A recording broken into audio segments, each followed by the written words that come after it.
Football ইতিহাসে চিরন্তন বিতর্ক কে সেরা, পেলে, ম্যারাডোনা নাকি মেসি। এবার সেই বিতর্কে চূড়ান্ত রায় দিল IFFHS।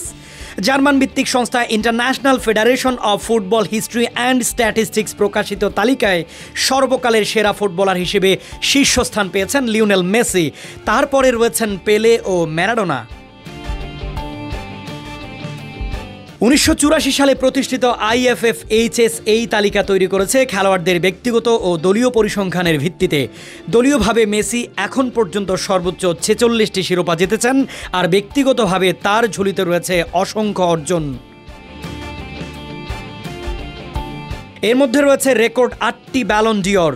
আলবিসেলেস্তেদের 2022 বিশ্বকাপে জেতানো মেসি ফুটবল ইতিহাসে সবচেয়ে বেশি শিরোপাজয়ী খেলোয়াড়।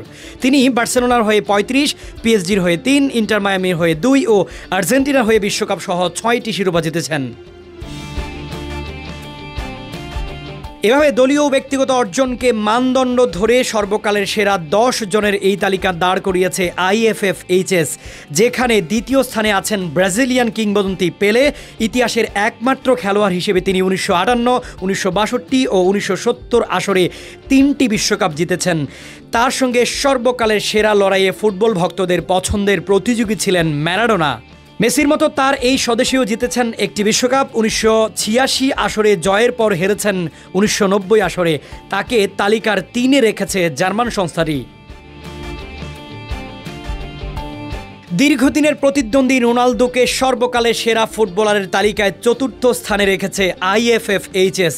সর্বোচ্চ 935 গোলের মালিক হলেও এখনও বিশ্বকাপ জেতেননি তিনি। তালিকায় 5 থেকে 10 নম্বরে আছেন Cruyff, Ronaldo Nazario, Zidane, Beckenbauer, Di Stefano ও রোনালদিনহো। শীর্ষ 10-এ সবচেয়ে বেশি জায়গা পেয়েছে ব্রাজিল ও আর্জেন্টিনার 3 জন করে। বিশ্বকাপ না জেতা 3 জন রোনালদো, ক্রুইফ ও ডি স্টেফানো।